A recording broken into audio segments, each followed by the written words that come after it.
Eu sou José Roberto Freire Pereira, filho de Dalcídio Jurandir, o que para mim é um orgulho, uma honra ser filho desse escritor tão que se tornou um ícone, principalmente no norte do país. Eu não posso ver meu pai como simplesmente como o escritor. Eu não consigo separar. Hoje, relendo os livros, eu não consigo ler mais que 3 páginas seguidas, porque é ele falando, eu ouço a voz dele, eu entro na história com ele. Então, não sou boa para dar entrevista sobre meu pai.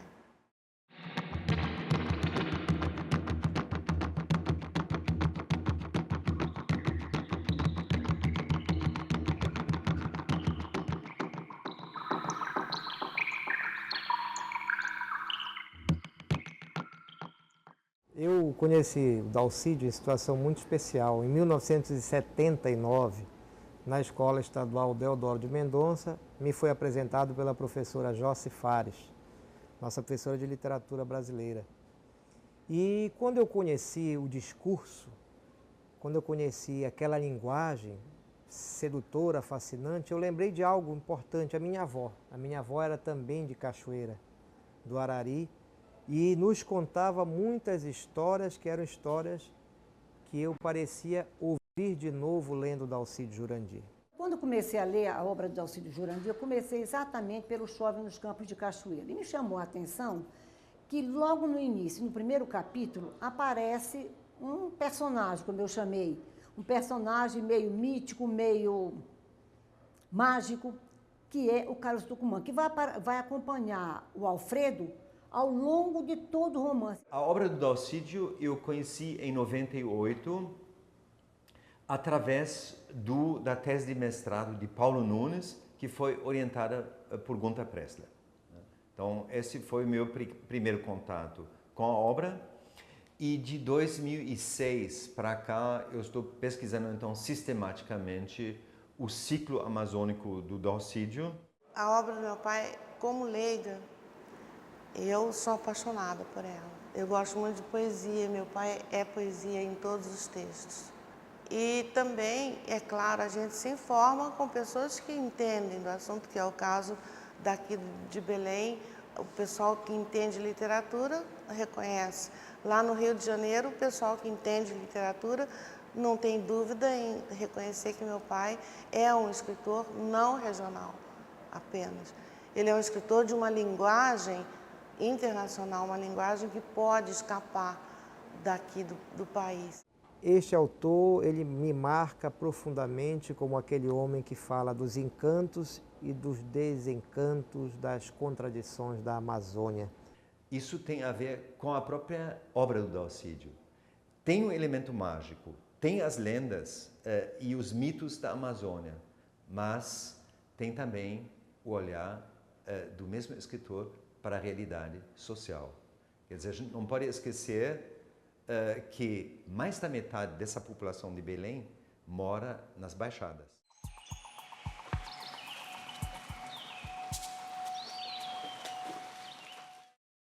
Sempre tive uma relação de intimidade muito grande. Ele me levava para passear, me levava ao circo, me levava ao parque, que eu lembro, a praia, desde criança. Uma vez eu estava lendo sobre Carlos Heitor Coni, as crônicas, e eu estava na faculdade, e eu cheguei e disse, estou gostando muito de Carlos Heitor Coni, ele escreve muito bem nas crônicas, aqueles artigos bem pertinentes, não sei o quê. Você gosta dele? Gosto.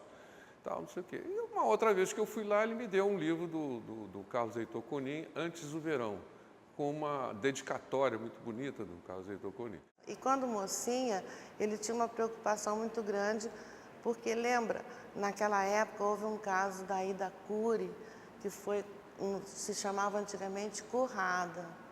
Foi currada, que era o estupro hoje, né? E um dia ele chegou em casa desesperado, assim, você viu o caso? Você tem que tomar cuidado, não sei o quê. Aí a minha mãe falou, calma, a sua filha é muito calma, ela não se mete nessas coisas. Eu não era de sair, não era de ir em festa, sair em festa com meu irmão mais velho. Então ele se acalmou. Mas ele tinha uns rompantes assim de medo. Hoje, mãe, eu entendo perfeitamente a preocupação dele. Então era assim, o último livro que ele me deu foi o do Vargas Llosa, Conversa na Catedral. Eu só vim a ler muito posteriormente, porque eu estudava biologia. E foi o último livro, logo depois, em 78, ele morre em 79. A minha relação com meu pai, depois que eu fui sair do Rio, todas as férias, ou quando precisava, eu ia ao Rio, ficava com ele, lia para ele, orava, porque eu sou muito católica. E ele não, ele é agnóstico, mas ele gostava de ouvir as preces. Que eu tinha sobre livros, de indicações, a gente falava sobre filmes, tudo. Ah, você viu? Nós trocávamos essa ideia. Ele tinha, assim, por exemplo, de filmes, eu até fui ver um filme preto e branco. Ah, você tem que ver Greta Garbo, aquelas admirações que ele tinha. E eu, por curiosidade, ia ver e também achava, concordava, às vezes discordava de certos autores. E ele só me ouvia, não ficava, não, esse é melhor, esse é pior. E isso foi muito bom, porque eu mesmo tinha que ter senso crítico. Isso é muito bom. Como professor, eu penso assim também.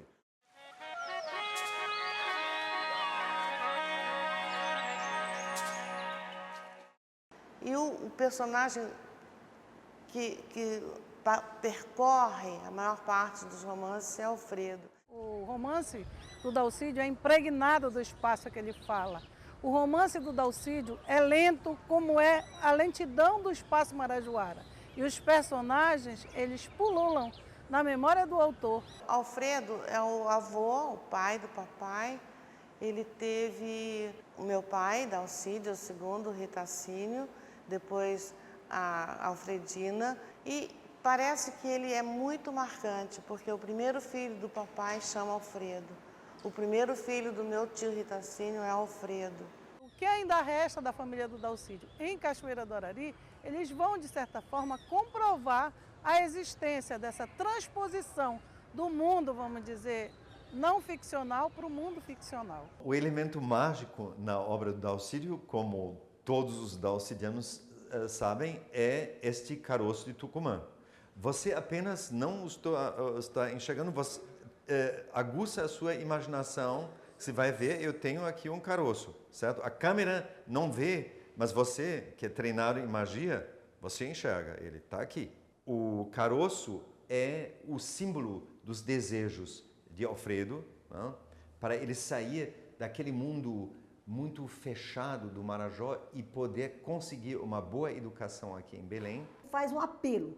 Carocinho, faça o Alfredo no colégio, que era a vontade que ele tinha de estudar. É como se o caroço fosse personificado.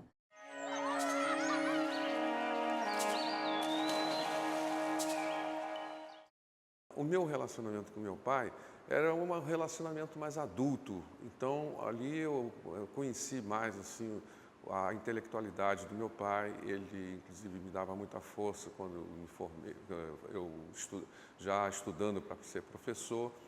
E esse relacionamento foi muito bom, me encaminhou. Ele era meio distante com o Zé Roberto, o Zé Roberto também tinha esse temperamento. Mas quando meu irmão mais velho morreu, ele chegou mais ao meu irmão, ao Zé Roberto. E começou a se preocupar demais com ele, com medo da perda, que ele já tinha perdido o primeiro e agora o segundo. Uma vez, eu voltei da faculdade, cheguei logo no início da faculdade e eu estava animado, né? O pessoal animado, a gente jovem, nós vamos derrubar, aquele sonho de derrubar a ditadura, que não era possível, a democracia era mais importante. E cheguei para ele, não, nós temos. Ele me ouviu, depois acabou e disse assim, já acabou de falar, né? Você nem pense em participar de nada, de atividade nenhuma anti-ditadura, porque isso não vai, vocês não vão derrubar nada. E outra coisa, você entrando nisso, eu sou o seu passado.